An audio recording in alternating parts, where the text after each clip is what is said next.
And we are back now with our feature story. Tonight, we're going back to school to find out the best ways to prepare for college.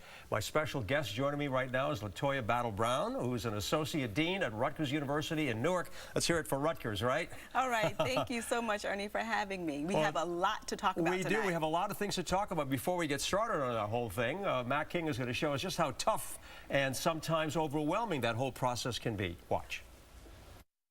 I also have friends who just wing it and just go in and take the test. As we all did, high school senior and Plain Edge soccer captain Mina Ioannou has some of those friends who don't study for anything. I have some classmates that do a lot more than I did.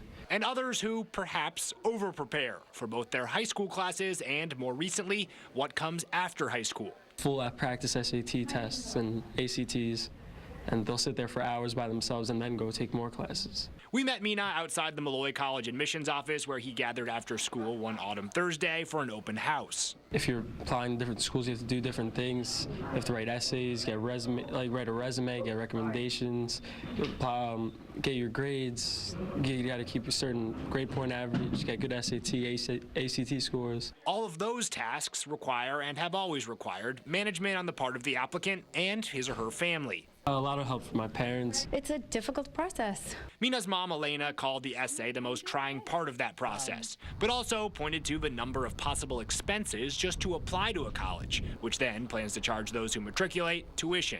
Just the college applications alone are expensive, never mind the books and everything else going into it, traveling to visit the schools. I think it's somewhat regional and it's very socioeconomic and level.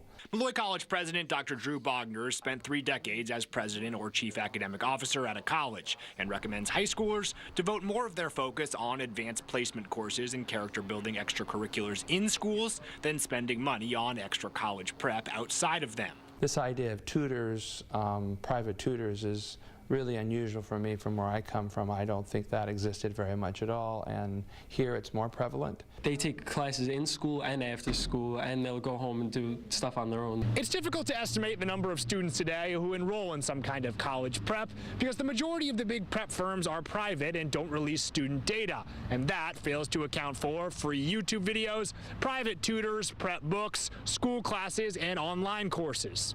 I don't think you should worry about that, because if you apply yourself to the curriculum in school and you really invest in all those kinds of experiences in your high school, you will have most of that portfolio. By that portfolio, Bogner means the kinds of resumes of students colleges want to accept. The most important thing you can do to get ready for college is to take the right curriculum in high school. And yet, last year, Mina, like so many others of the millions who take the SAT and ACT every year, enrolled in an SAT course. That class definitely helped. All to gain admission to that perfect college with drop-off day for applicants like Mina, now less than a year away. Oh, he's my firstborn, so I will be a mess, that's for sure. Hopefully he stays home, to be honest, close to home.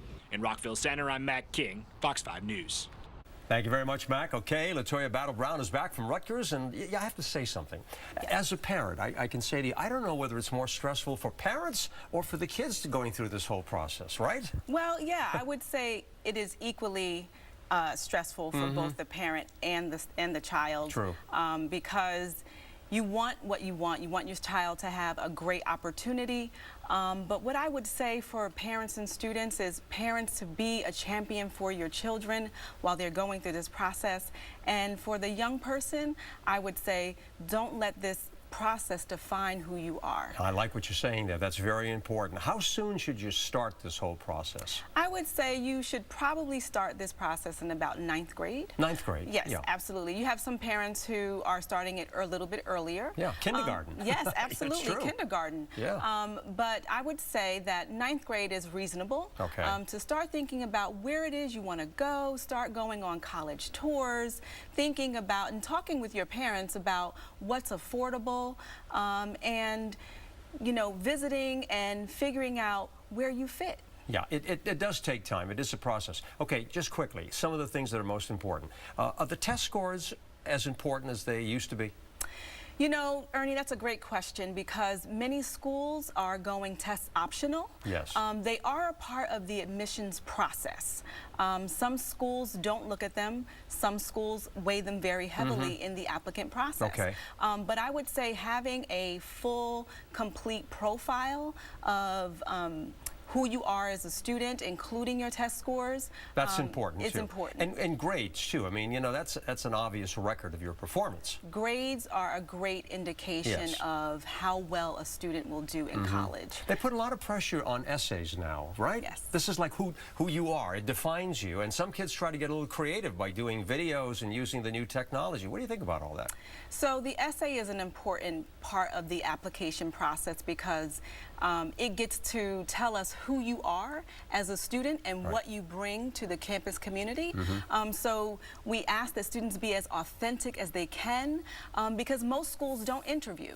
And so the only opportunity they get to see you is on paper. That's right. And that essay will help us to get to know who you are as an individual and what you bring to the campus community. Okay, so in a nutshell, relax, stay calm, right? And just not worry about it too much. That is exactly what I would say. Don't stress about it and don't let this process define who you are because wherever you go, young people, you will do well and be successful. I like that. LaToya Battle Brown, thanks for joining us tonight. Good Thank you, information. Thanks for Ernie. sharing it. Thank you. All right, coming up next here, providing comfort after tragedy, how reflecting on our nation's history is helping some people heal. We're coming right back.